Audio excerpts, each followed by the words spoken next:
శాంతి సమాధానం ఎవరికి లేదు అనేది నేను ఈ యొక్క సమయంలో తెలియపరచని కోరుతూ ఉన్నాను. శాంతి అనగానే మీకు అందరికీ తెలుసమ్మా పొందిన జరిగా పాపంతని పొందిన జరిగి శాంతి ఇచ్చారు పొందిన జరిగాని సమాధానం విషయంతకి పొందిలోతారు. కాబట్టి శాంతి అనగానే ఎటువంటి గొడవ గోస లేదు, మచ్చ రాగుడు ఏం లేకుండా నిష్కల్మషమైనది. అంటే శాంతికి చిహ్నము పావురం పిట్ట కూడా చూపిస్తారు. తెల్లటి పావుర పుట్ట తోటలే శాంతికి చిహ్నమైన ఇచ్చారే పావుర పుట్ట ఆయన భాషలో పావురం పిట్ట, అంతే కదండి. ఈ రీతిగా శాంతికి చిహ్నం అనగా మచ్చలేనిది, నిష్కల్మషమైనది అని పావుర పిట్టకి దానికి ఉన్నటువంటి గుణ లక్షణాలు తీసుకుంటుంటారు. అయితే శాంతికి చిహ్నము ఎవరు? ఆ చిహ్నం అంటే ఆ గుర్తుకు ఎవరు అని అడిగితే ఎవరండి? యేసుక్రీస్తు వారు. దేవుని స్తోత్రం. యేసుక్రీస్తు వారు ఈ యొక్క భూలోకంని శాంతిని సమాధానం ఇవ్వడానికి వచ్చాడండి. దేవుని స్తోత్రం. మంచిది. గతంలో మనము దేవునికి తెలియని దినాలలో గడిపినప్పుడు మనకు శాంతి సమాధానం అనేది లేకుండా పోయింది. కనుక అలాంటి శాంతి సమాధానం లేని ఈ భూలోకంలో ఉన్న ప్రజలకు దేవుడు తన సంకల్పం మేరకు ఆనాటి నుండి ఈనాటి దాకా మనకు ఈనాటి దినాలలో అయితే పరిశుద్ధ లేఖనాల ద్వారా బైబిల్ ద్వారా మనకు సమాధానం అనేది, ఈ శాంతి అనేది దొరుకుతుంది. దేవుని స్తోత్రం. ఈ యొక్క పరిశుద్ధ గ్రంథం లేని వారికి శాంతి సమాధానం అంటూ లేదండి. ఉందా?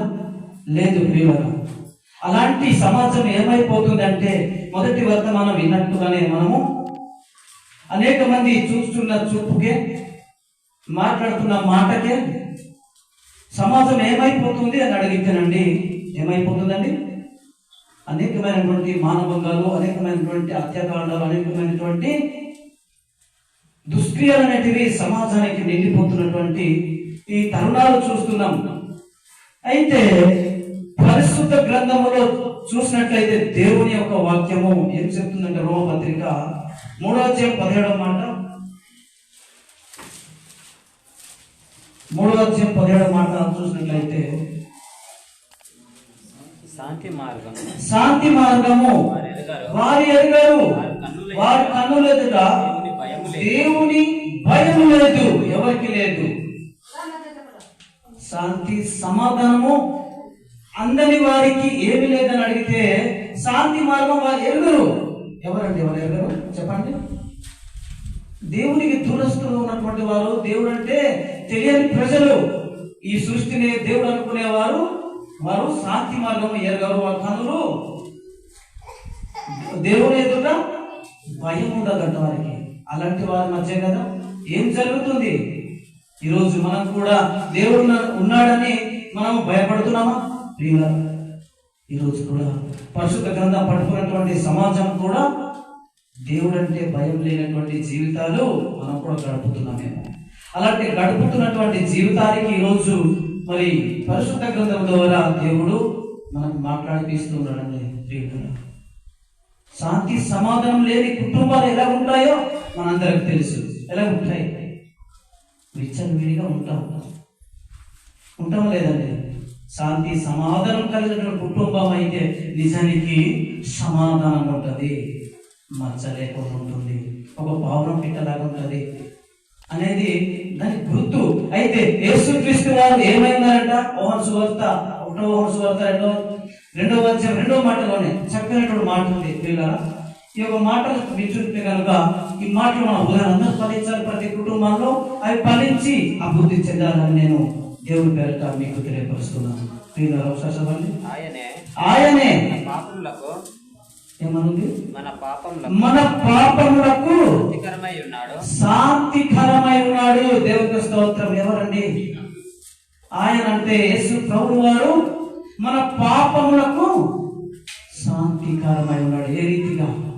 తన రక్తంతో ఎవరైతే ఒక జీవితం చూసినప్పుడు సమాధానపరుడు, శాంతికరమైనటువంటి వాడు.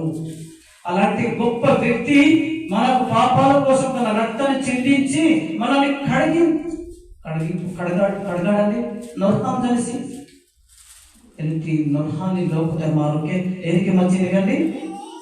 దేవుని కనులెదుట భయము కలిగి ఉండాలి. కానీ అనేక మంది దేవుని కనులెదుట భయం లేకుండా ఉన్నారట. వారి మార్గంలో శాంతి, వారి యొక్క మార్గం శాంతి లేదు అని చూసాం. ఇక్కడ మన పాపముల కోసము యేసుక్రీస్తు వారే శాంతికరమై ఉన్నాడు, ప్రపంచానికి శాంతికరమై ఉన్నాడు. దేవునికి స్తోత్రం.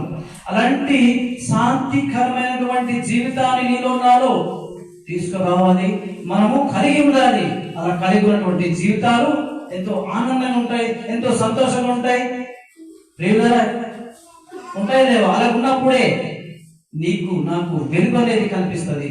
ఆ వెలుగు దేవుడిది. దేవుని స్తోత్రం. ఆ వెలుగే తీసుకుంటాడు దేవుడు. ఆరిపోయినటువంటి వెలుగుల్ని వెలుగుతూ ఆరిపోతే కుదురుతుందండి? ఆర్పించకూడదట. మీ ఆత్మ ఆర్పకుడి అని పౌలు గారి ద్వారా ఇంకొక మాట కనిపిస్తూ ఉంటుందండి. దశలోని పత్రిక 5:19 మాటలో మీ ఆత్మను ఆర్పకుడి అంటే మన ఆత్మ వెలిగించుకుంటూ ఉండాలి.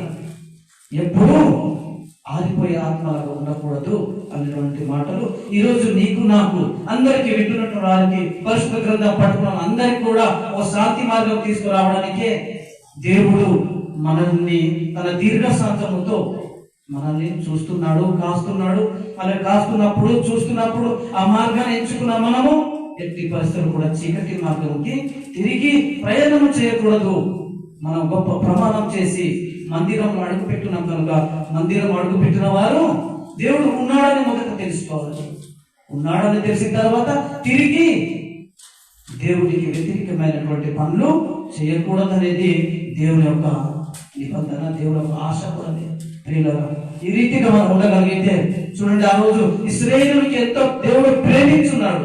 ప్రేమించినప్పటికీ 12 గోత్రాల వారు ఏమైపోతారంటే దేవుని మరిచిపోయినప్పుడు పరో హృదయాన్ని కఠినపరిచి వారికి 470 సంవత్సరములు కఠినమైనటువంటి పరిపాలన అప్పగిస్తే అప్పటికైనా వారికి బుద్ధులు వస్తాయంటే బుద్ధులు రావు. మోసే ద్వారా దేవుడు వారిని ఏర్పాటు చేసుకొని ఒక నాయకుడు ఏర్పాటు చేసుకొని తీసుకెళ్లిపోతాడు. ఎన్ని రోజులంటే, ఎన్ని దినాలంటే 40 సంవత్సరములు నడిపిస్తున్నప్పుడు కూడా, ఎన్నో మంచి ఆలోచనలు ఇస్తున్నప్పుడు కూడా, ఎన్నో వారికి సౌకర్యాలు కల్పిస్తున్నప్పుడు కూడా వారు ఆ రోజుల్లో మోసే మాటలు కూడా ధిక్కరించినారు. ధిక్కరించిన తర్వాత ఆ రోజు దేవుడు రోషం ఏమై ఉండేదంటే వెంటనే సంహరించడం అంటే చంపివేయబడ్డారు. దేవుని ఆజ్ఞకు వ్యతిరేకంగా నడిచిన వారందరూ కూడా ఏమయ్యారంటే చంపబడ్డారండి. ప్రియులారా, ఈ రోజు కూడా దేవుని ఒక ఆత్మ మా పట్ల ఉంచి మనం దేవుని ఆత్మకు విరుద్ధంగా నడిచినట్లయితే మనకు ఒక రోజు ఉంటుంది. ఆ రోజు ఒక గతి అనేది సంభవిస్తుంది కనుక ఆ గతికి మనము నీతి అనేది ఉన్నప్పుడే నీతి అనేది పరలోకం చేస్తుంది. లేదా భక్తి హీనత కలిగిన ప్రతి ఒక్కరు కూడా పాతాళమనే అగ్నిగుండానికి జారిపోక తప్పదని పరిశుద్ధ గ్రంథము మనల్ని ఎంతో తెలియపరుస్తున్నప్పటికీ మనం జాగ్రత్త కలిగిన వారై ఉండాలి. అయితే నా కుటుంబంలో, మీ కుటుంబంలో శాంతికి సమాధానము ఉందా అని అడిగితే ఉండాలి అని మనం ప్రార్థన చేయాలి. మీ ప్రభుని ప్రార్థన చేయాలి. ఉండలేకపోతున్నాము అంటే ఇంకాను శాంతి అనేది మనకు లేదు అని అర్థం. మనం దేవుడు నమ్ముకున్న వారము. దేవుడు తన ప్రియ కుమారుని ద్వారా శాంతికరమైనటువంటి జీవితాన్ని మన అందరి పాపాల కోసము ఒక సమాధానముగా మనకు ఇచ్చి ఉన్నాడు కనుక ఆ సమాధానమును మనం కలిగి ఉంటాం. దేవుని స్తోత్రం. ఈ రీతిగా మనం కలిగి ఉన్నట్లయితే మన కుటుంబాలు బాగుంటాయి.